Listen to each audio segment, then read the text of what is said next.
Hi, it's Monday afternoon. We are about 3 or 4 days into this sort of self-quarantining that we're doing. I'm sure you're doing the same.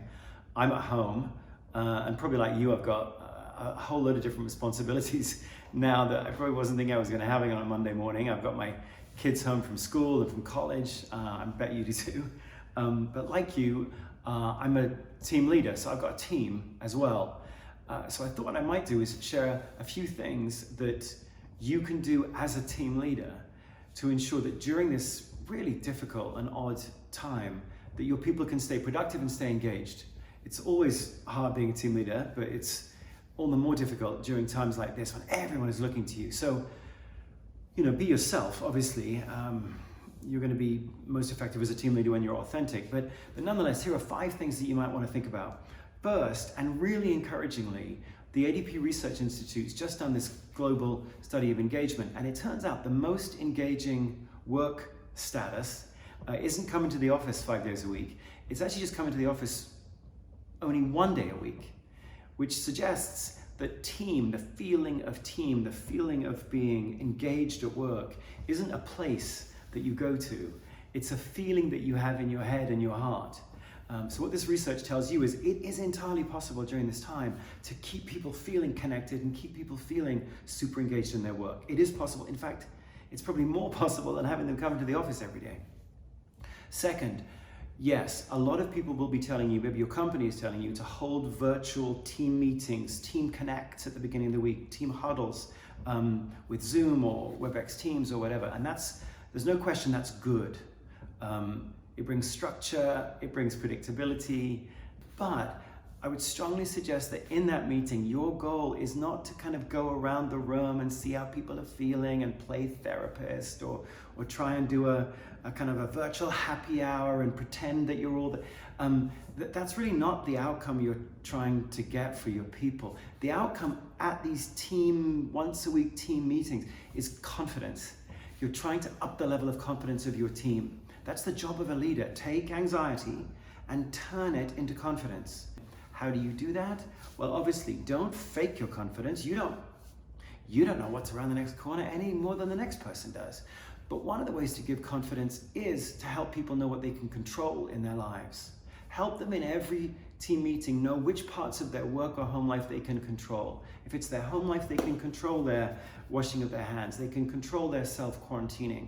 At work, you can control whether or not you get something done this week and what that is. Help people know in these meetings what they can control, and their confidence will go up.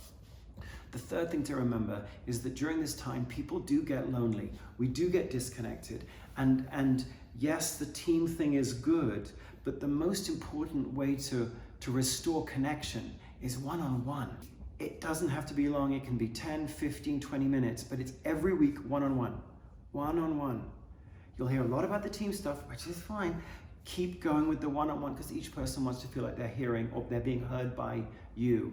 Ask people what they're focused on this week. Ask people what their priorities are this week. Ask people what you can do to help. Keep that feeling of constant hearing and constant suggestion every week. It will keep you connected with them. And the good thing about that check-in, because we've been studying this now for years, is that the medium doesn't matter. The frequency matters. It doesn't matter if you do it in person versus doing it by phone versus doing it by email versus doing it by text.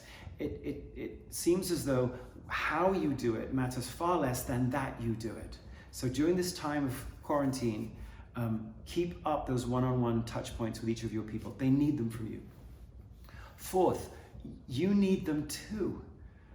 There'll be some people during the course of your regular working life that you touch base with every week that lift you up. Somebody who's got a spirit or an energy about them that you kind of use to lift you up. So the fourth thing I would suggest is during this time, identify who those people are and then reach out to them every week because you need a little bit of a jolt too.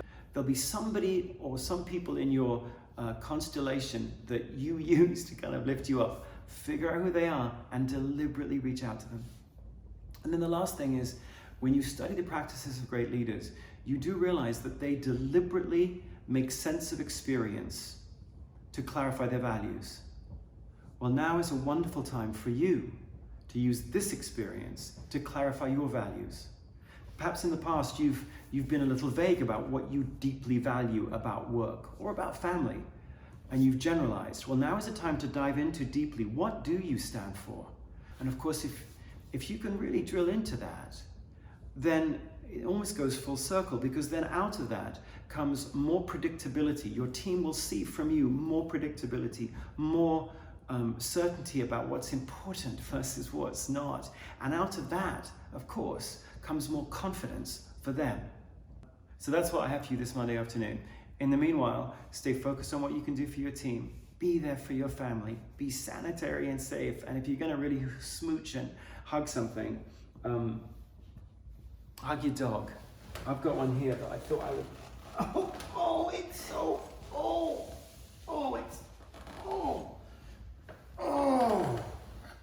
Okay. Love you. See you next time.